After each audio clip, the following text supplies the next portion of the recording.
I just limped along and did what I could. Yeah. We came very close to facing bankruptcy and possibly losing the house that we were in.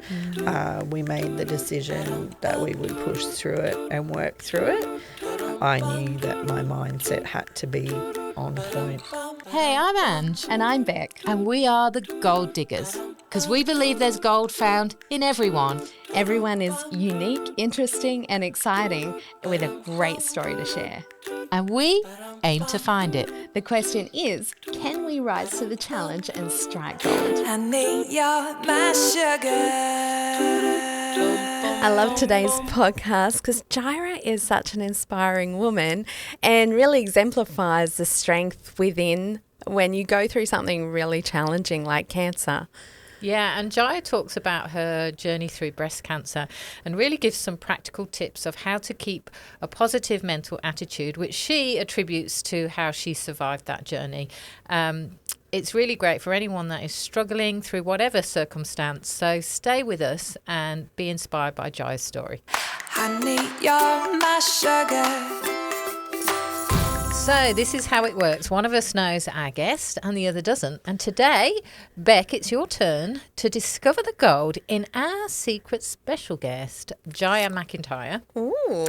Now, you have met Jaya because she's a photographer. Yes. And she's actually done some photography for us in the past. Yes. So you've met her, but you don't know her story. No, I don't. And neither do I, actually. Yeah. So this is going to be interesting. So here's some 3 points for you. Yes. Well, you've already heard she's a photographer. Yeah. She's also a breast cancer survivor. Yeah. So it's going to be really interesting to delve into that. And she is an NLP and timeline therapist. Right. So I don't know what that is. no, me either. Okay. So maybe we can have a dig into what that is. Did you say NLP and timeline therapist? Yeah. Have you ever heard of that? Nope. No, me This either. will be interesting. It almost sounds political, doesn't it? It The does. NLP party. That's what I thought at first. I know. So, but a therapist, is that therapy for politicians? Maybe. Let's Maybe try and it guess. is, yeah, And we'll timeline. find out. And yeah, put them on a timeline. That's Yes. it. Out they go. No. Oh, now we're intrigued to find out what that is. And the final point is, I don't know if you remembered some time ago, I brought in here a book called Women Inspired, and I was featured in that. And it's this Yes. beautiful book of each page is a different woman that's local on the Sunshine Coast here, and they've got inspiring stories. So there's a photograph of them and just some text. Yeah. And so Jaya and Roxanne McCarthy, who we've had on the podcast, Yeah. they've partnered together in this project. So, yeah, Jaya That's a is the beautiful person. book, and those photographs are amazing. So I know, she Well made me done look to really Jaya. good. Like, that's impossible. that's not hard, Ange. So, she gets my vote. So, Yeah, I've got to say, I really love her name, Jaya McIntyre. I know, it it's kinda just rolls off the roll tongue. It's to poetic, isn't it? It really is, Jaya McIntyre. I think I might use that in a book one day. Yeah. I might need her she might permission first. have it copyright. Could be. That's good. Anyway. All right, let's bring her in and let's dig for gold. So, welcome, Jaya. Thank you. So good to have you. Welcome to the show, Jaya McIntyre. I know. I love it. You love need it. to sing that, Jaya. Jaya McIntyre. Jaya McIntyre. Very Do you get that a rhyming. lot? No. No? But I'm glad that you noticed it. I really like it. Yeah. Well done on your name, to your mum.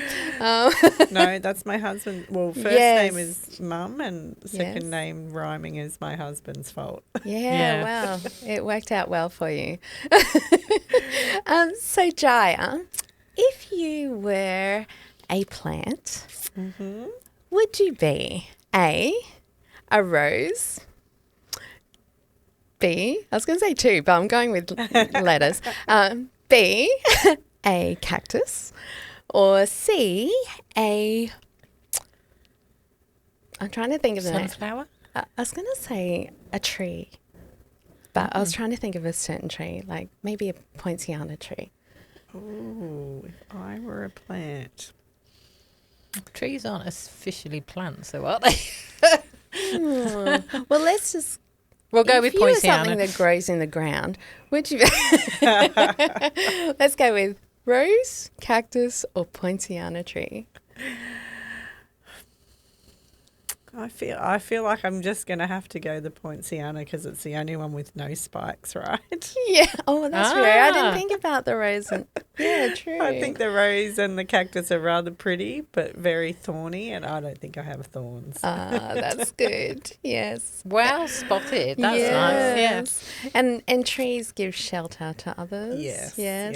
Yep. I like to give a bit of shelter and shade. Yes. Yeah. I like the tree image as well, so that's good. Okay, so we've got 3 points about you. So 1, you're a photographer. 2, you survived breast cancer. And 3 was NLP and timeline therapist. That's right. So I'm just thinking, can you actually explain to me number 3 first? Because I'm really curious about it. So NLP is neuro-linguistic programming. Yeah. So it's all about the way that we perceive language Yeah. and the way that we perceive things and other people perceive things. Yeah. And how we interact and react to that. So it's learning to master that Right. and using it for excellence, I guess, is probably the way they describe it. So learning to, and for myself, I learned it just to have better communication skills. Right. And mainly with my family. Yeah, right. Can you give me an example of what that looks like? Well, just how you react to everything. So if I say one thing a certain way, you might react to it one way and Ange might react to it a different way. And it's learning to A, say it better, or B, make sure that it's received in the way that it's intended. Right. Is probably the easiest way to describe it. So have you set It up... obviously goes a lot deeper. Yeah. So you've set up a business, a therapy business, is that right? Yes. So I guess you can, most therapists are probably known as coaches. Yeah. And so I coach in the 2 areas that I'm amazing at in life, and that is moving on from a journey Yes. with really good positive mindset. Yeah. And then personal branding and business. So Right. it's like personal or business. Yeah. But the second part of that is that timeline therapy.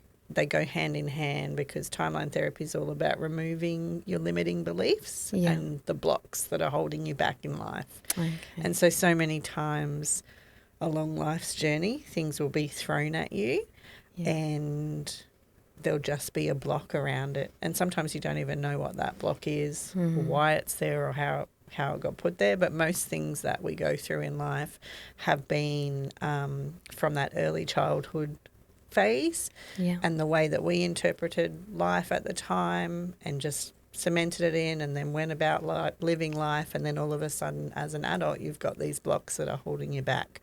So let's have a look into your journey, Jaya. Yeah. So if we go back to your childhood, what did that look like for you? Where were you living? So I grew up on the Sunshine Coast, and I come from a Brady Bunch family. So 2 families merged together. There's always a lot of children around, a lot of noise. So how many combined siblings did you have? 7. There's 7 of us. So we never all Really lived at was home. the Brady Bunch. Home together. But Where did you come? I like to say I'm the middle child. I was around the middle. Okay. Never all lived at home together, but obviously family get-togethers and occasions and things like that. There was definitely a lot of kids around. Add boyfriends and girlfriends into there, and it's a whole lot of fun. Yeah. Were you an introvert and didn't enjoy that, or were you an extrovert and you did enjoy that? I think I love having company around. I naturally, as a child especially, was a little bit quieter and just very much being a middle child, go with the flow. And my personality is that I'm the optimist. Everything's fun. Everything's easy. Middle child, just roll with it. Yeah. So with all the siblings around, it was party time. Yeah. Yeah. So what else about your childhood is, I guess, significant? Stands out? I lost my father to cancer at 10, and there's nothing major or outstanding in that journey. But sometimes when you take a look back at how your life shaped and the things that you've chosen to do now, it's reflected from that. So, for example, I still love to be with a crowd, and if there's a party to be had, I'm quite happy to be there. Yeah. I'm very easygoing, still go with the flow, that kind of thing. So those kind of things probably were moulded in me quite young. Yeah. And then you just carry them on. Yeah. And so now I just have wherever you are, like I've moved around a little bit, and then you don't have your family with you, but I will always find a family and a tribe to be surrounded with and have those good times with. That's great, because it's been your foundation, really, hasn't it? So it must have been an awful time when your father was sick and passed away. It was, and I guess that happened very quickly. So I don't think as a 10-year-old you get much of a chance to really reflect on that. It happens very quickly, and, you know, life changes in a way. But again, his family have always been incredibly supportive and filled in any gap that I might have felt. I've got amazing aunties, and they kind of stepped up and filled in, made an extra special effort to fill in that gap. Oh, that's really special. Yeah. So you went to school on the Sunshine Coast? Went to school on the Sunshine Coast. Yeah. I went to Nambour High. Yeah. And then set off and did a photography course at Nambour TAFE. Yeah. Couldn't wait to leave the Sunshine Coast. It was very sleepy 28 years ago. Yeah. And I always, in my head, was planning to head to, I wanted to go work for Greenpeace, but that didn't pan out. Yeah. So my second best option was maybe I go to Melbourne and work for an advertising or marketing agency. You couldn't have two most contrasting things. No, Green. it was like one didn't work out, I'm going to go the other way. I don't know how that happened. Yeah. But anyway, I ended up in Western New South Wales with my partner at the time. Yeah. He got offered the job first, so that's just where we went. Yeah. And I got offered a great job with a wedding and portrait photographer. So I thought, okay, I'll give this a go. So what was it that first inspired you into photography? Well, it was that I wanted to be a Greenpeace photographer. Right. I wanted to have, I always say I think the Greenpeace people attracted me because their personal brand is so strong. So you would see them out and about at markets and festivals and events and things, and they always seemed to be doing something fun. They were travelling. They had their film crew and photographers, and I was like, oh, that looks like a good job. I want to be a photographer. Yeah. And then little did I know that would be a tough side of the industry to get into. And then the easy side of the industry to get onto is with people. And being a people person, it was easy to just adapt into that role of wedding and portrait photographer. Yeah. And so did you enjoy doing wedding photography? I did, yeah. They're big days, aren't they? They're really big Huge days. Yeah, really big days. And you learn a lot about people. And this is probably, as a photographer, you have to learn to get along with people and learn to, as a photographer on a wedding day, you're setting the tone for if that person is having a good day or not having a good day. So being better at your communication and language, that's where NLP always came in my early days, was I would learn it for just to communicate better, to be more confident around clients, to be ensuring that they were having a good time. Right. Because that's a massive part of my job. And growing up in a big family would have helped you kind of, as you said, with the wedding industry, you want to make sure that they're having a good time and that they're all interacting properly. With your family, you're not really caring if they're having a good time. Well, or not, true. Right? If you don't want to be talking to your siblings on a certain day, you don't have to be. And if you want to give them full attitude, you can. But you do have to learn how to manoeuvre around them, don't you? Yeah, you have to learn how to manoeuvre around siblings. But yeah, in a wedding, you have to be having a good time. I'm just interested because you obviously lost your father when you were 10. Did that change your perception about life and your perspective? Because everything you do seems to be about shifting perspective, whether it's photography or it's mindset work. It's about good communication and changing your perception. Yeah. Do you think it was triggered from that moment? Not really sure. I've never thought about that. I think probably most of that kind of concept for me comes from my personal journey with cancer. Yeah. Because, and it might have started back then when I was 10, but you don't really think about it deeply as a child, like, what your perception of life and death and that journey is all about. But I think as an adult, like I was 34 when I was diagnosed, and as an adult, you are suddenly faced with the life and death situation for yourself. And how are you living your life? And are you doing it to its best? Could you be doing better? Could you be doing more joyous work? Could you be bringing more joy into the people's lives that you're around? So I think definitely my journey probably shaped that more. But again, it's all ingrained in you when you're little, so it probably... Yeah. So leading up to your diagnosis, what was life looking like for you then? Very typical, keeping up with the Joneses, just ticking off your bucket list, smashing goals. Everything was pretty easy. Have an amazing husband and really loved my career at the time. I had just had a sea change. I'd left a corporate-y kind of role in photography to then come and work for myself. So to me, that was, winning the ultimate goal of you get to choose how your day rolls out and you get to choose what you're doing. So, yeah, life was pretty good. And then it was a complete shock. Like I wasn't unwell or anything like that. And I just accidentally found a lump. And I didn't even know that you could get breast cancer at 34. Yeah, I right. legitimately thought you didn't get your free mammograms until 40. Yeah. So that you didn't need to be checking until then. And you do actually have to be checking from the time you're a teenager and develop breasts. So it was a bit of a shock, and then obviously a complete life changer through that journey. So can you walk us through those next steps that you went through from finding out how that affected you and your family?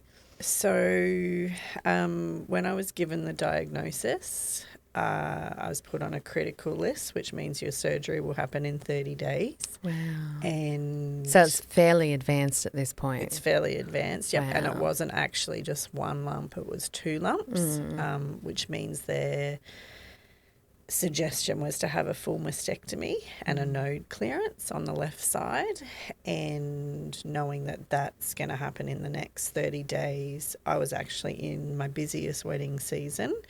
I had just relaunched and rebranded. I'd always had my photography business, but fairly laying low and a bit of a side hustle to a temporary day job when I started working for myself. And I had just maybe 6 months earlier decided that I needed to be a little bit more serious and that my sea change couldn't last forever in that very flexible, low pace.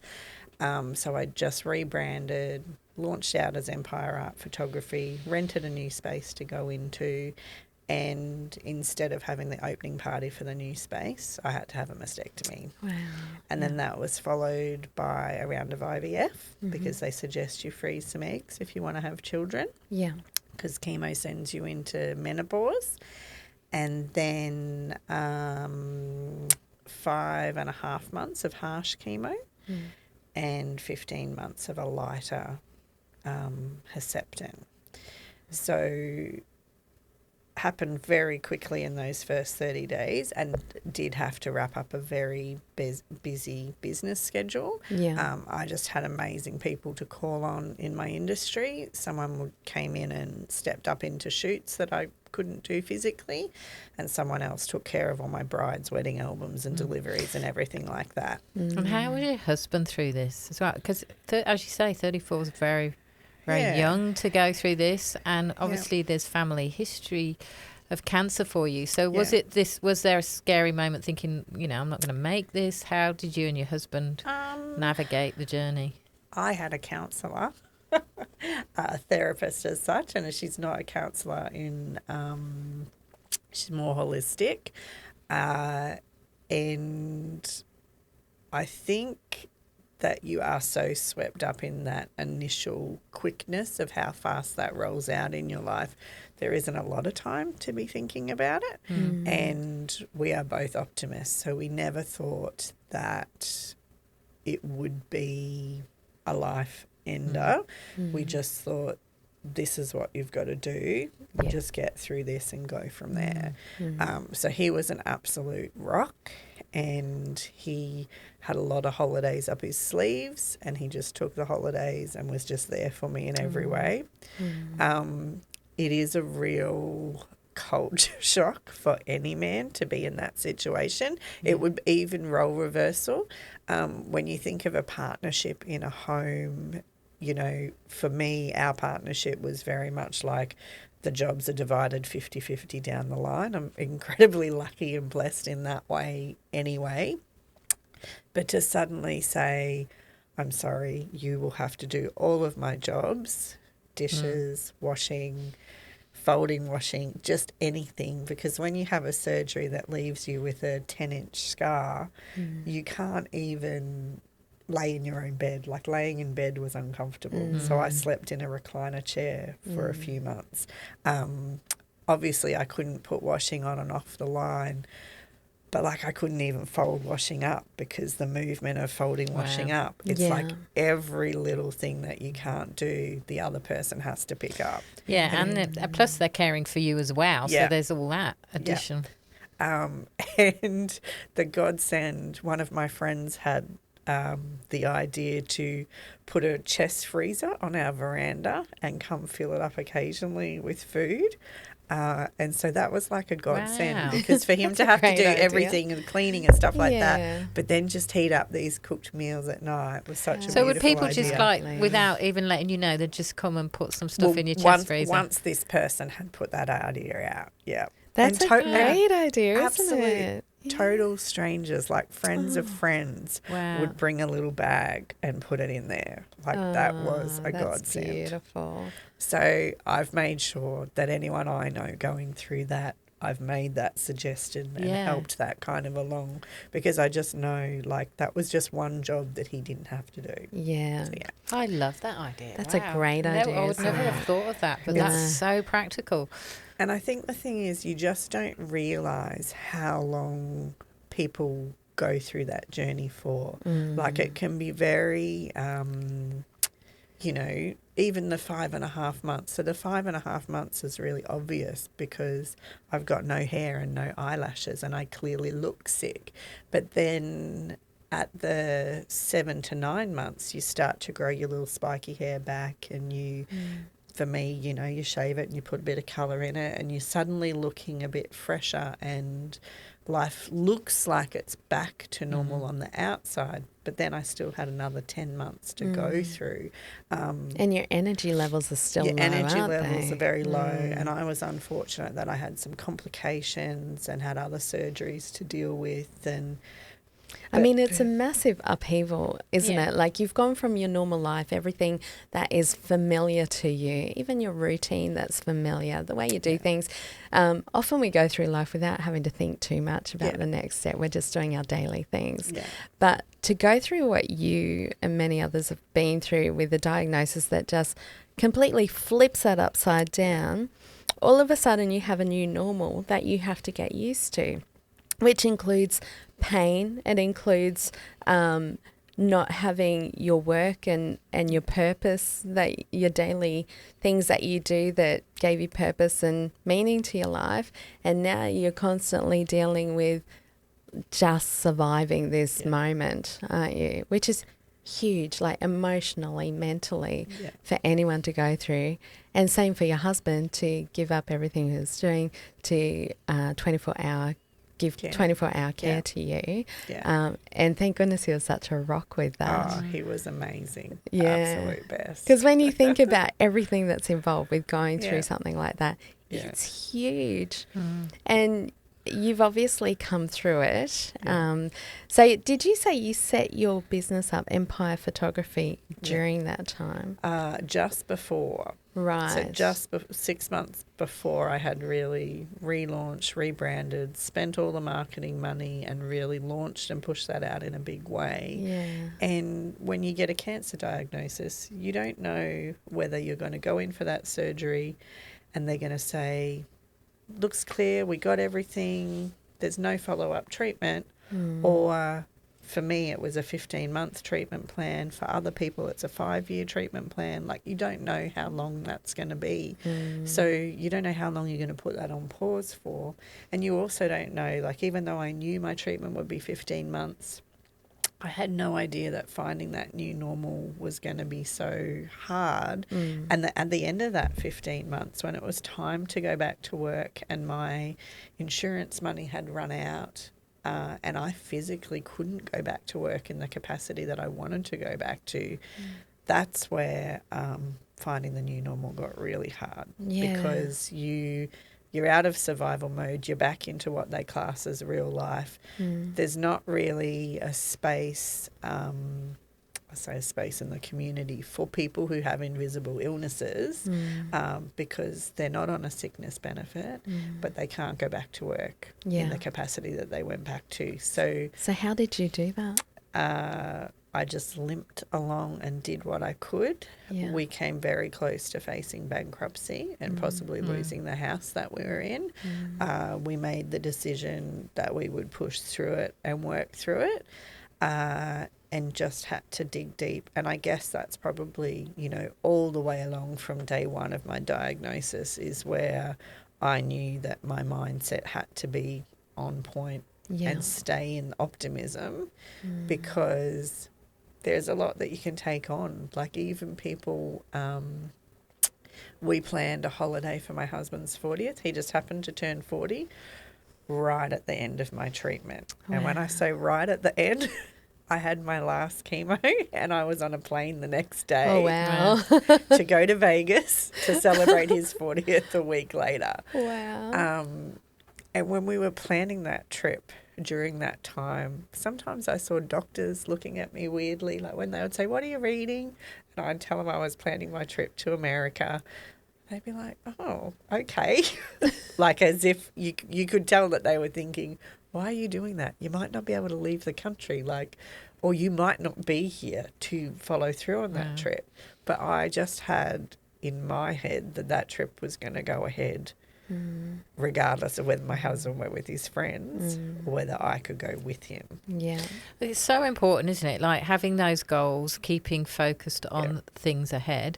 But I also hear from other cancer survivors that positive mental attitude is life or death. It's everything. And is that kind of the area that you're working in now? And was that what triggered it for you? It is the area that I kind of bring in now, and it is just to help people, because I feel like if you're not staying on that optimistic side of everything, that when you are faced with a journey like that, you could spiral downhill very quickly, and you are lumped with time after time after time after time. Like, when I talk to other cancer survivors, sometimes I think that breast cancer seems like a bit of an easy journey and 1 in 4 women get it. So, like, it's really common. But everybody's journey is different. And some people end up in hospital every second week and have to have long stays in hospital. Other people don't go to hospital at all. So there's so many different levels of how bad it can be. But just being able to help people have a bit more of a positive outlook through that, and have a goal at the end, because if you have a goal at the end, I truly believe you get through it a whole lot, because you're seeing beyond the sickness, aren't you? And also, I guess if you haven't got the positive mindset, you can fall into depression, and then the stresses of everything fall upon you and seem 10 times worse. And then they say stress affects you physically as well, which then puts you on the back foot, doesn't it? To try and recover. Gives you another thing to worry about and another thing to... Have you got any practical keys of how to keep a positive mental mindset in those times? I guess for me, it is the daily gratitude for the things that are going right in your life. It's very easy to, maybe look back at the last 6 months, even this year, and look at the things that went wrong.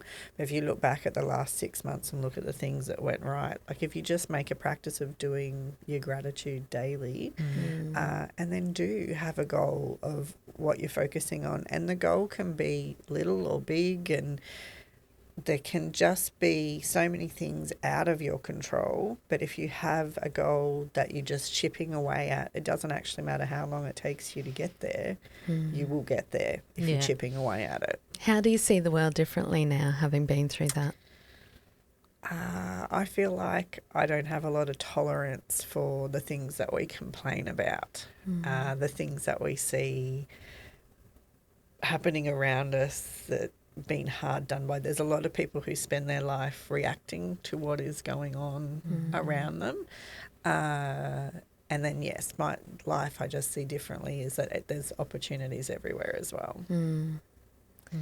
It's so true. This morning I came in and I said to our producer, I was like, I'm on Grumpy Ange Day today. I was like, why is that? I went, why it's raining again?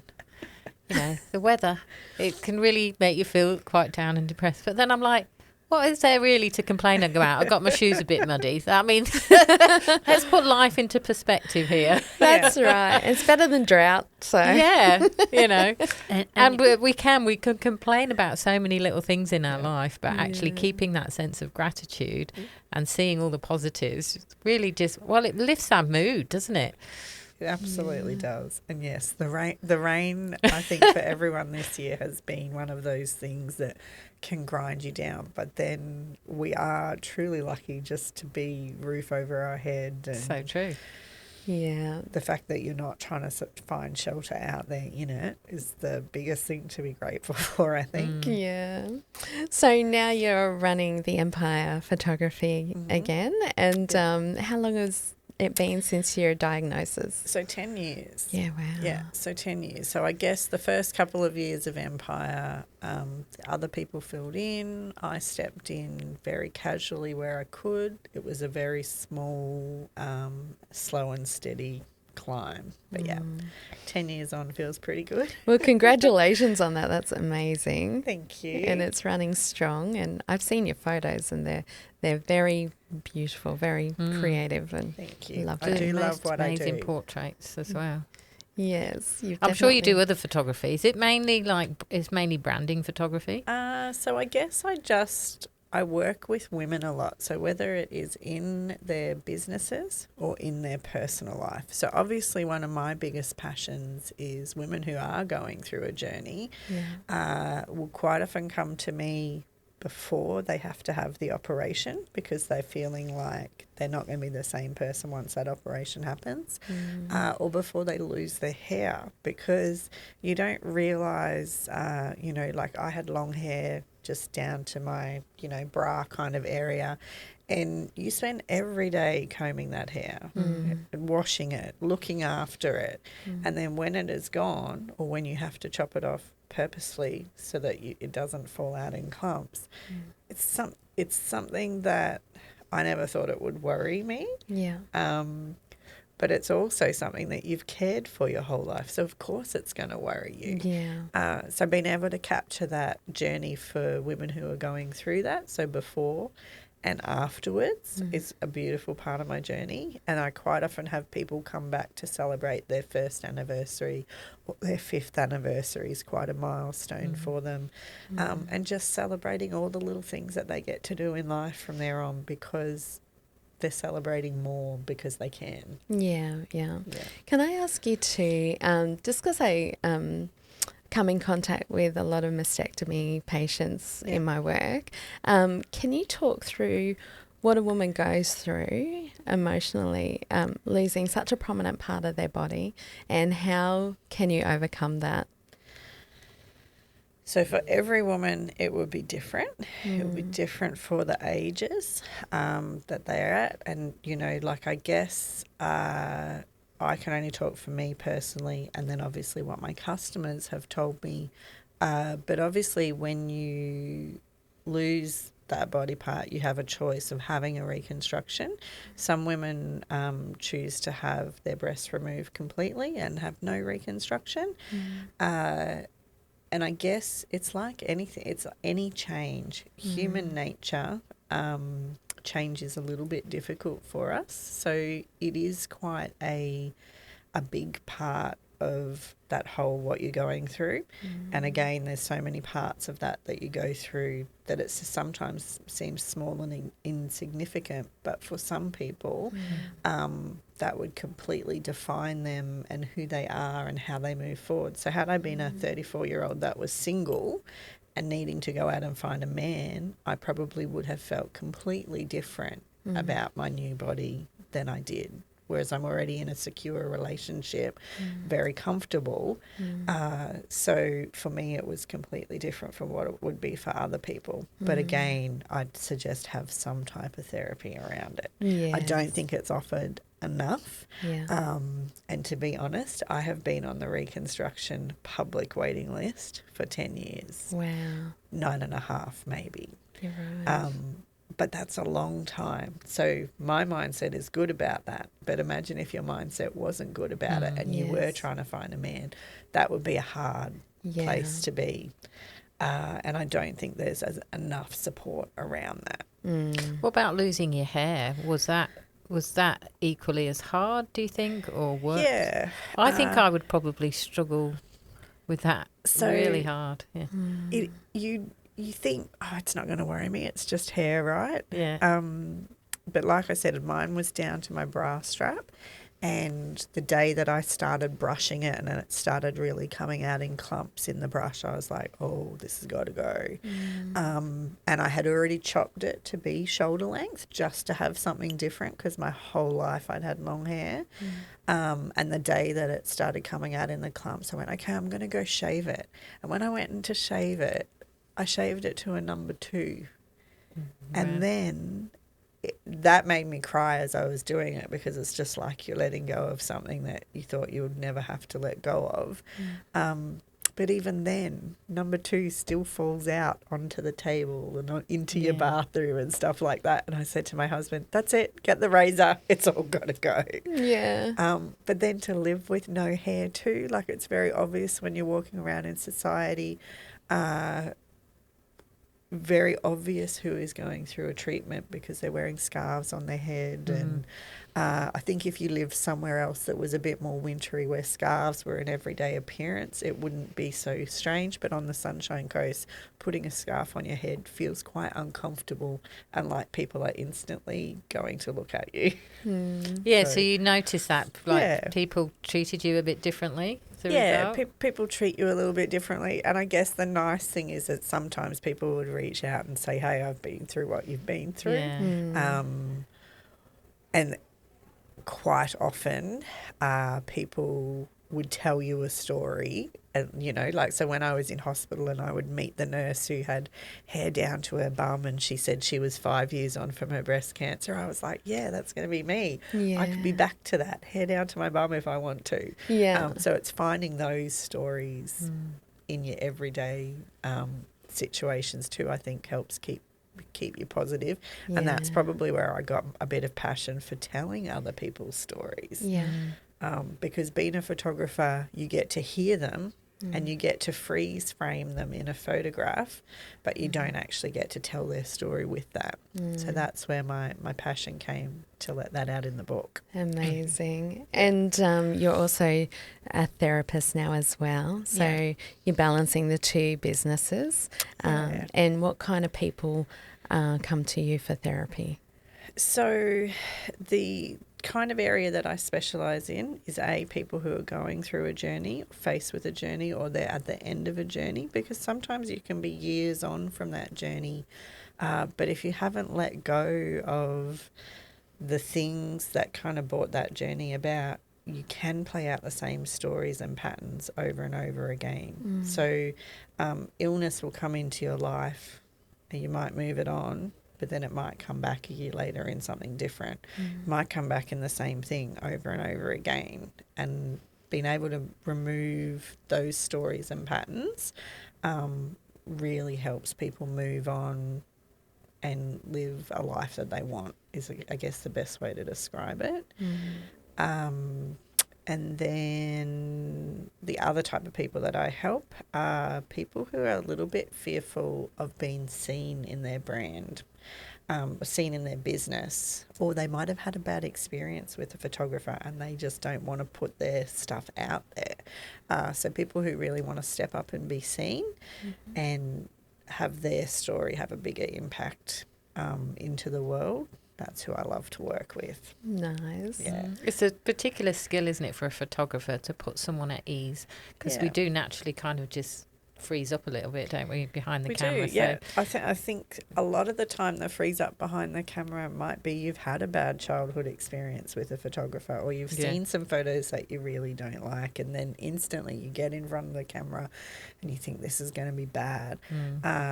And, you know, there's a bazillion photographers out there, but some are good at doing the art and some are good at being with the people and putting people at ease, and really shining a light on who that person is, not just clicking the button and moving on. Like, it is a whole different skill set. They don't teach you in photography skill how to be with people. So that's where I really did a lot of work on my own about how do you talk to people? How do you make them more comfortable? How do you build rapport with them? Like, how do you do all those things that come extra with just clicking the button? Yeah. Well, with us having been photographed by you, you do a great job at doing that. Excellent. Yeah. And actually, they're some of our favourite photos. A lot of our branding photos. We had a lot of fun, didn't we? Yeah, we did. Yes. You made it fun, so You did that very well. Thank you. I think we might be ready for gold now. I think we are, and there's so much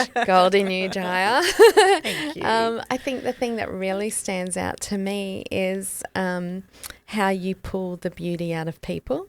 And you've been through a journey that has seen your body go through so much, and you've lost the things that you held dearly. So the mastectomy, losing your hair, these are outward things. But what you do is you shine very strongly and beautifully from the inside. And therefore, you, with what you've been through and your experience, you then source that out of other people.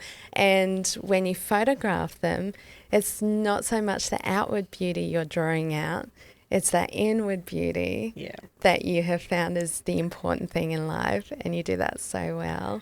Thank you. So that is just some of the gold I see in you, Jaya. I love that.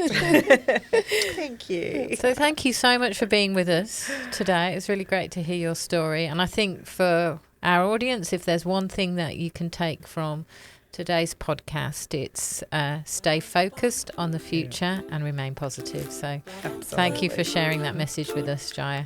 Thank you for having me. Thank you. So that's it for today's podcast. You'll find us on all the major podcast platforms. The podcasts come out every Wednesday.